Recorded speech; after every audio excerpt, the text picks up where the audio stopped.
ओम नमः शिवाय। आज हम वायव्य संहिता उत्तरखंड का अध्याय 7 शुरू करने जा रहे हैं। परमेश्वर की शक्ति का ऋषियों द्वारा साक्षात्कार, शिव के प्रसाद से प्राणियों की मुक्ति, शिव की सेवा भक्ति तथा 5 प्रकार के शिव धर्म का वर्णन। उपमन्यु कहते हैं, परमेश्वर शिव की स्वाभाविक शक्ति विद्या है जो सबसे विलक्षण है। वह एक होकर भी अनेक रूप से भासित होती है। जैसे सूर्य की प्रभा एक होकर भी अनेक रूप में प्रकाशित होती है, उस विद्या शक्ति से इच्छा, ज्ञान, क्रिया और माया आदि अनेक शक्तियाँ उत्पन्न हुई हैं। ठीक उसी तरह जैसे अग्नि से बहुत सी चिंगारियाँ प्रकट होती हैं, उसी से सदाशिव और ईश्वर आदि तथा विद्या और विद्वेश्वर आदि पुरुष भी प्रकट हुए हैं। परात्पर प्रकृति भी उसी से उत्पन्न हुई है। महातत्व से लेकर विशेष पर्यंत सारे विकार तथा अज आदि मूर्तियाँ भी उसी से प्रकट हुई हैं। इनके सिवा जो अन्य वस्तुएं हैं वे सब भी उसी शक्ति के कार्य हैं, इसमें संशय नहीं है। वह शक्ति सर्वव्यापिनी, सूक्ष्म तथा ज्ञान नंद रूपिणी है। उसी से सीतांशुभूषण भगवान शिव शक्तिमान कहलाते हैं। शक्तिमान शिव वेद्य हैं और शक्ति रूपिणी शिवा विद्या हैं। वे शक्ति रूपा शिवा ही प्रज्ञा, श्रुति, स्मृति, धृति, स्थिति, निष्ठा, ज्ञान शक्ति, इच्छा शक्ति, कर्म शक्ति, आज्ञा शक्ति, पर ब्रह्म, परा और अपरा नाम की 2 विद्याएं, शुद्ध विद्या और अशुद्ध और शुद्ध कला हैं। क्योंकि सब कुछ शक्ति का ही कार्य है। माया, प्रकृति, जीव, विकार, विकृति, असत और सत आदि जो कुछ भी उपलब्ध होता है वह सब उस शक्ति से ही व्याप्त है। वे शक्ति रूपिणी शिवा देवी माया द्वारा समस्त चराचर ब्रह्मांड को अनायास ही मोह में डाल देती और लीला पूर्वक उसे मोह के बंधन से मुक्त भी कर देती हैं। इस शक्ति के 27 प्रकार हैं। 27 प्रकार वाली इस शक्ति के साथ सर्वेश्वर शिव संपूर्ण विश्व को व्याप्त करके स्थित हैं। इन्हीं के चरणों में मुक्ति विराजती है। पूर्व काल की बात है। संसार बंधन से छूटने की इच्छा वाले कुछ ब्रह्मवादी मुनियों के मन में यह संशय हुआ। वे परस्पर मिलकर यथार्थ रूप से विचार करने लगे, इस जगत का कारण क्या है, हम किससे उत्पन्न हुए हैं और किससे जीवन धारण करते हैं, हमारी प्रतिष्ठा कहाँ है, हमारा अधिष्ठता कौन है, हम किसके सहयोग से सदा सुख में और दुख में रहते हैं, किसने इस विश्व की अलंघनीय व्यवस्था की है। यदि कहें काल, स्वभाव, नियति और यदृच्छा इसमें कारण हो तो यह कथन युक्ति संगत नहीं जान पड़ता। 5 महाभूत तथा जीवात्मा भी कारण नहीं है। इन सबका संयोग तथा अन्य कोई भी कारण नहीं है, क्योंकि ये काल आदि अचेतन है। जीवात्मा के चेतन होने पर भी वह सुख दुख से अभिभूत तथा असमर्थ होने से इस जगत का कारण नहीं हो सकता। अतः कौन कारण है, इसका विचार करना चाहिए। इस प्रकार आपस में विचार करने पर जब वे युक्तियों द्वारा किसी निर्णय तक ना पहुँच सके, तब उन्होंने ध्यान योग में स्थित होकर परमेश्वर की स्वरूपभूता अचिंत्य शक्ति का साक्षात्कार किया, जो अपने ही गुणों से सत्व, रज और तम से ढकी है तथा उन तीनों गुणों से परे है। परमेश्वर की वह साक्षात शक्ति समस्त पाशों का विच्छेद करने वाली है। उसके द्वारा बंधन काट दिए जाने पर जीव अपनी दिव्य दृष्टि से उन सर्व कारण शक्तिमान महादेव जी का दर्शन करने लगते हैं, जो काल से लेकर जीवात्मा तक पूर्वोक्त समस्त कारणों पर तथा संपूर्ण विश्व पर अपनी इस शक्ति के द्वारा ही शासन करते हैं। वे परमात्मा अप्रमेय हैं। तदंतर परमेश्वर के प्रसाद योग, परम योग तथा सुदृढ़ भक्ति योग के द्वारा उन मुनियों ने दिव्य गति प्राप्त कर ली। श्री कृष्ण जो अपने हृदय में शक्ति सहित भगवान शिव का दर्शन करते हैं, उन्हीं को सनातन शांति प्राप्त होती है, दूसरों को नहीं। यह श्रुति का कथन है। शक्तिमान का शक्ति से कभी वियोग नहीं होता, अतः शक्ति और शक्तिमान दोनों के तदाम से परमानंद की प्राप्ति होती है। मुक्ति की प्राप्ति में निश्चय ही ज्ञान और कर्म का कोई क्रम विवक्षित नहीं है। जब शिव और शक्ति की कृपा हो जाती है, तब वह मुक्ति हाथ में आ जाती है। देवता, दानव, पशु, पक्षी तथा कीड़े मकोड़े भी उनकी कृपा से मुक्त हो जाते हैं। गर्भ का बच्चा, जन्मता हुआ बालक, शिशु, तरुण, वृद्ध, मुमूर्ष, मुमुक्षु, स्वर्गवासी, नारकी, पतित, धर्मात्मा, पंडित अथवा मुख सांब शिव की कृपा होने पर तत्काल मुक्त हो जाते हैं, इसमें संशय नहीं है। परमेश्वर अपनी स्वाभाविक करुणा से आरोग्य भक्तों के भी विविध मलों को दूर करके उन पर कृपा करते हैं, इसमें संदेह नहीं है। भगवान की कृपा से ही भक्ति होती है और भक्ति से ही उनकी कृपा होती है। अवस्था भेद का विचार करके विद्वान पुरुष इस विषय में मोहित नहीं होता है। कार्य कृपा प्रसाद पूर्वक जो यह भक्ति होती है वह भोग और मोक्ष दोनों की प्राप्ति कराने वाली है। उसे मनुष्य एक जन्म में नहीं प्राप्त कर सकता। अनेक जन्मों तक श्रौत सम्मार्थ कर्मों का अनुष्ठान करके सिद्ध हुए विरक्त एवं ज्ञान संपन्न पुरुषों पर महेश्वर प्रसन्न होते हैं और कृपा करते हैं। देवेश्वर शिव के प्रसन्न होने पर उस पशु जीव में बुद्धिपूर्वक थोड़ी सी भक्ति का उदय होता है। तब वह यह अनुभव करने लगता है कि भगवान शिव मेरे स्वामी हैं। फिर तपस्या पूर्वक वह नाना प्रकार के शैव धर्मों के पालन में संलग्न होता है। उन धर्मों के पालन में बारंबार लगे रहने से उसके हृदय में पराभक्ति का प्रादुर्भाव होता है। उस पराभक्ति से परमेश्वर का परम प्रसाद उपलब्ध होता है। प्रसाद से संपूर्ण पापों से छुटकारा मिलता है और छुटकारा मिल जाने पर परमानंद की प्राप्ति होती है। जिस मनुष्य का भगवान शिव में थोड़ा सा भी भक्तिभाव है वह 3 जन्मों के बाद अवश्य मुक्त हो जाता है। उसे इस संसार से योनि यंत्र की पीड़ा नहीं सहनी पड़ती। सांगा असंगित, सांगा अंग सहित और अनंगा अंग रहित जो सेवा है उसी को भक्ति कहते हैं। उसके फिर 3 भेद होते हैं, मानसिक, वाचिक और शारीरिक। शिव के रूप आदि का जो चिंतन है उसे मानसिक सेवा कहते हैं। जप आदि वाचिक सेवा है और पूजन आदि कर्म शारीरिक सेवा है। इस त्रिविध साधना से संपन्न होने वाली जो यह सेवा है इसे शिव धर्म भी कहते हैं। परमात्मा शिव ने 5 प्रकार का शिव धर्म बताया है। तप, कर्म, जप, ध्यान और ज्ञान, लिंग पूजन आदि को कर्म कहते हैं। चंद्रायण आदि व्रत का नाम तप है। वाचिक, उपांशु और मानस 3 प्रकार का जो शिव मंत्र का अभ्यास है उसी को जप कहते हैं। शिव का चिंतन ही ध्यान कहलाता है तथा शिव संबंधी आगमों में जिस ज्ञान का वर्णन है उसी को यहाँ ज्ञान शब्द से कहा गया है। श्रीकंठ शिव ने शिवा के प्रति जिस ज्ञान का उपदेश किया है वही शिवागम है। शिव के आश्रित जो भक्तजन हैं उन पर कृपा करके कल्याण के एकमात्र साधक इस ज्ञान का उपदेश किया गया है। अतः कल्याणकामी बुद्धिमान पुरुष को चाहिए कि वह परम कारण शिव में भक्ति को बढ़ाए तथा विषयाशक्ति का त्याग करे। यहाँ पर हमारा अध्याय 7 समाप्त होता है। अब हम अध्याय 8 शुरू करने जा रहे हैं।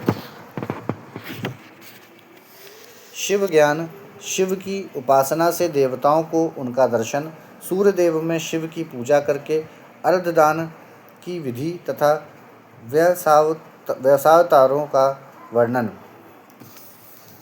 श्री कृष्ण बोले, भगवन, अब मैं उस शिव ज्ञान को सुनना चाहता हूँ जो वेदों का सार तत्व है तथा जिसे भगवान शिव ने अपने शरणागत भक्तों की मुक्ति के लिए कहा है।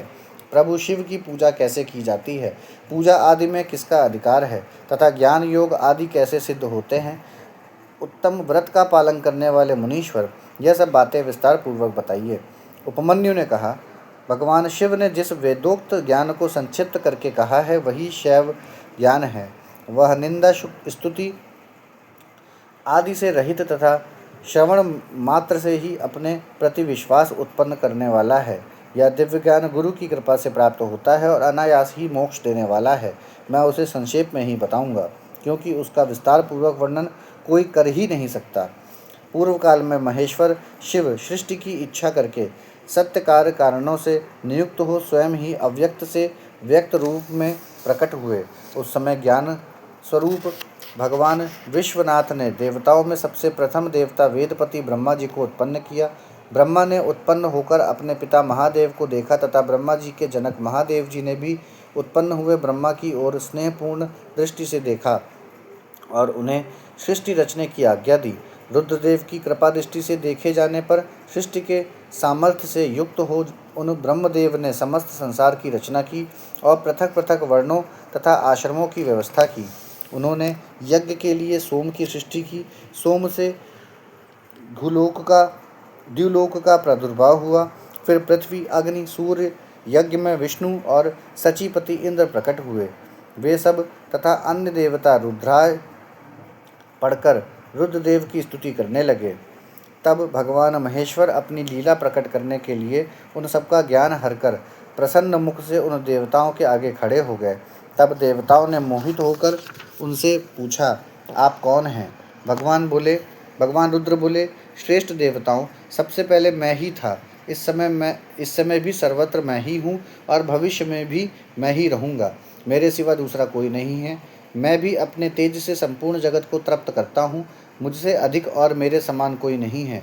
जो मुझे जानता है वह मुक्त हो जाता है। ऐसा कहकर भगवान रुद्र वहीं अंतर्ध्यान हो गए। जब देवताओं ने उन महेश्वर को नहीं देखा, तब वे साम वेद के मंत्रों द्वारा उनकी स्तुति करने लगे। अथर्वशीर्ष में वर्णित पाशुपत व्रत को ग्रहण करके उन अमर गणों ने अपने संपूर्ण अंगों में भस्म लगा लिया। यह देख उन पर कृपा करने के लिए पशुपति महादेव अपने गणों और उमा के साथ उनके निकट आए। प्राणायाम के द्वारा श्वास को जीतकर निद्रा रहित एवं निष्पाप हुए योगी जन अपने हृदय में जिसका दर्शन करते हैं, उन्हीं महादेव को उन देवेश्वरों ने वहाँ देखा, जिन्हें ईश्वर की इच्छा का अनुसरण करने वाली पराशक्ति कहते हैं। उन वामलोचना भवानी को भी उन्होंने वामदेव महेश्वर के वाम भाग में विराजमान देखा, जो संसार को त्याग कर शिव के परम पद को प्राप्त हो चुके हैं तथा जो नित्य सिद्ध हैं। उन गणेश्वरों का भी देवताओं ने दर्शन किया। तत्पश्चात देवता महेश्वर संबंधी वैदिक और पौराणिक दिव्य स्तोत्रों द्वारा देवी सहित महेश्वर की स्तुति करने लगे। तब वृषभध्वज महादेव जी भी उन देवताओं की ओर कृपापूर्वक देखकर अत्यंत प्रसन्न हो स्वभावतः मधुर वाणी में बोले, मैं तुम लोगों पर बहुत संतुष्ट हूँ।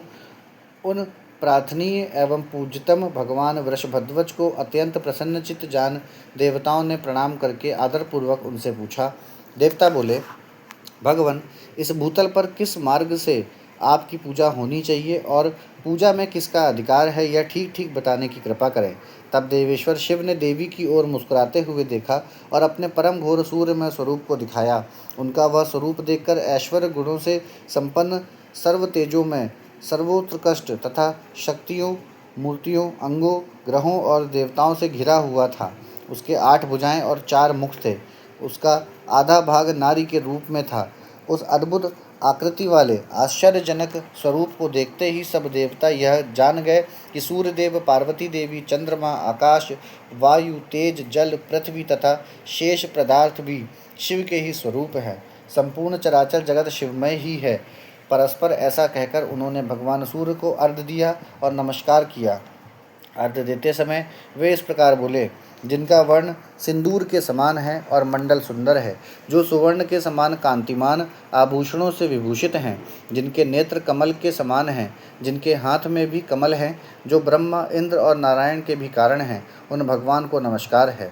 यों कह उत्तम रत्नों से पूर्ण सुवर्ण, कुमकुम, कुश और पुष्प से युक्त जल सोने के पात्र में लेकर उन देवेश्वर को अर्घ्य दे और कहे, भगवान, आप प्रसन्न हो। आप सबके आदि कारण हैं। आप ही रुद्र, विष्णु, ब्रह्मा और सूर्य रूप हैं। गणों सहित आप शांत शिव को नमस्कार है, जो एकाग्रचित हो सूर्यमंडल में शिव का पूजन करके प्रातःकाल, मध्याह्न काल और सायंकाल में उनके लिए उत्तम अर्घ्य देता है, प्रणाम करता है और इन श्रवण सुखद श्लोकों को पढ़ता है, उसके लिए कुछ भी दुर्लभ नहीं है। यदि वह भक्त है तो अवश्य ही मुक्त हो जाता है। इसीलिए प्रतिदिन शिव रूपी सूर्य का पूजन करना चाहिए। धर्म, अधर्म, काम और मोक्ष के लिए मन, वाणी तथा क्रिया द्वारा उनकी आराधना करनी चाहिए। तत्पश्चात मंडल में विराजमान महेश्वर देवताओं की ओर देखकर और उन्हें संपूर्ण शास्त्रों में श्रेष्ठ शिव शास्त्र देकर वहीं अंतर्ध्यान हो गए। उस शास्त्र में शिव पूजा का अधिकार ब्राह्मण, क्षत्रिय और वैश्यों को दिया गया है। यह जानकर देवेश्वर शिव को प्रणाम करके देवता जैसे आए थे वैसे चले गए। तदंतर दीर्घ काल के पश्चात जब वह शास्त्र लुप्त हो गया, तब भगवान शंकर के अंक में बैठी हुई महेश्वरी शिवा ने पतिदेव से उसके विषय में पूछा। तब देवी से प्रेरित हो चंद्रभूषण महादेव ने वेदों का सार निकालकर संपूर्ण आगमों में श्रेष्ठ शास्त्र का उपदेश दिया। फिर उन परमेश्वर की आज्ञा से मैंने, गुरुदेव अगस्त ने और महर्षि दधीचि ने भी लोक में इस शास्त्र का प्रचार किया।